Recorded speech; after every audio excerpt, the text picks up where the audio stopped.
y de una forma muy limitada, como estar casi en una prisión, decía Abdu'l-Wahhab.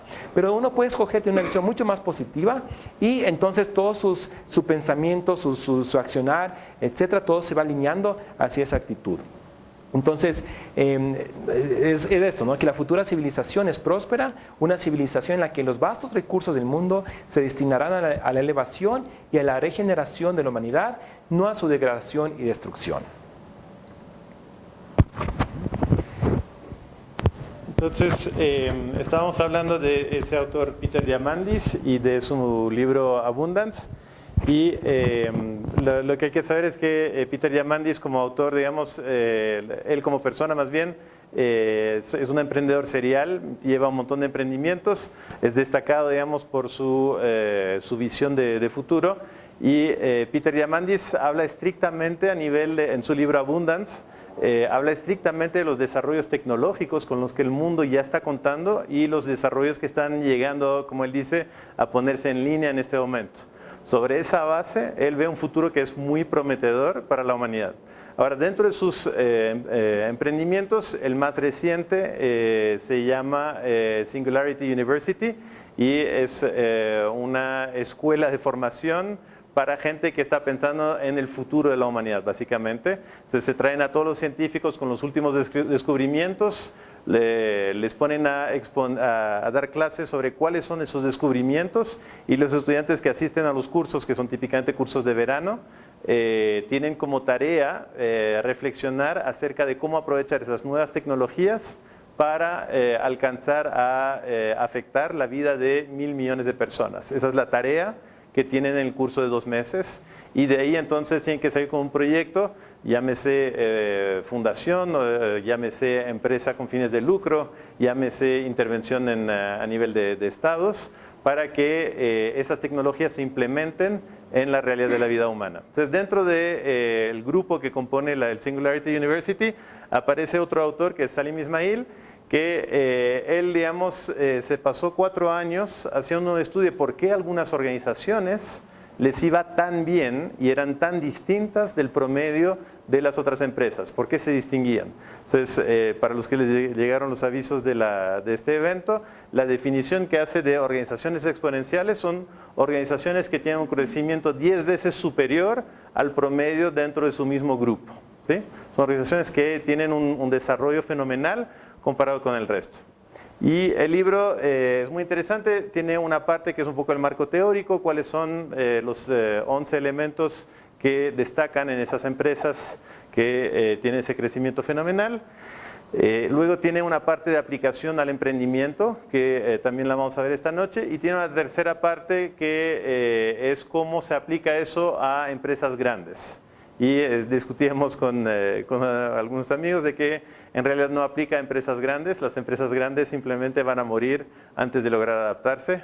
Eso es lo que dice realmente Salim Ismail, pero si quieren hacer el intento, bueno, les da algunos tips de qué pueden hacer las empresas grandes para aprovechar esos elementos del marco conceptual que permiten un crecimiento 10 veces superior a lo normal.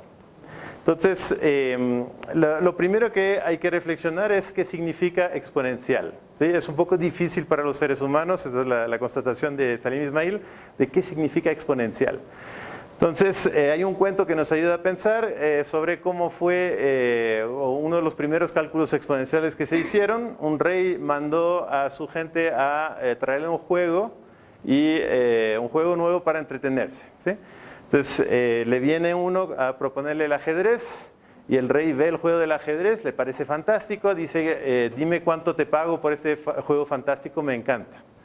Entonces, la persona que creó el juego viene y dice, sabes que nunca me vas a poder pagar. Y el rey dice, por favor, yo soy el rey, obviamente te puedo pagar.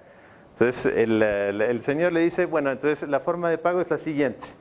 En cada celda del juego vas a poner el doble de granos que en la celda anterior, hasta completar el tablero.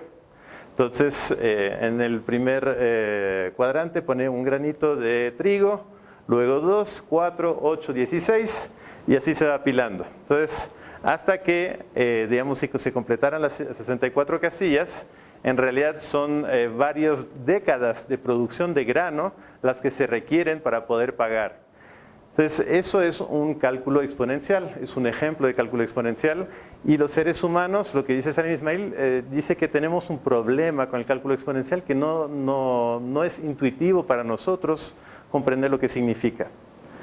Entonces, digamos, la historia termina en que el rey nunca le paga a la persona, pero pensemos en otro ejemplo de por qué es complicado el cálculo exponencial.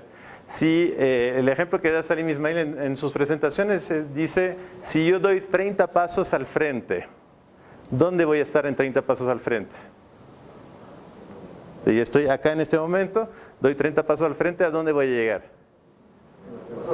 Al ascensor, capaz que llego a La Coruña, digamos, exagerando, digamos, si me caigo del edificio, no sería una buena idea. Ahora, si doy 30 pasos exponenciales, ¿a dónde llego? ¿Qué tanto más lejos? Sí. Llego a La Tacunga, llego a Ambato, llego a Loja. Ajá. Entonces, según el cálculo, si mantenemos la curva de 2 veces, de duplicar para cada paso, en realidad salgo de la atmósfera en 30 pasos. ¿Sí?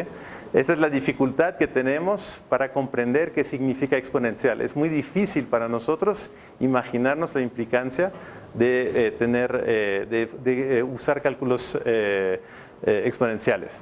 Entonces, él dice que en la economía y en general, digamos, en la forma en que hacemos modelos matemáticos, nuestra mente está más afinada para pensar con esta curva.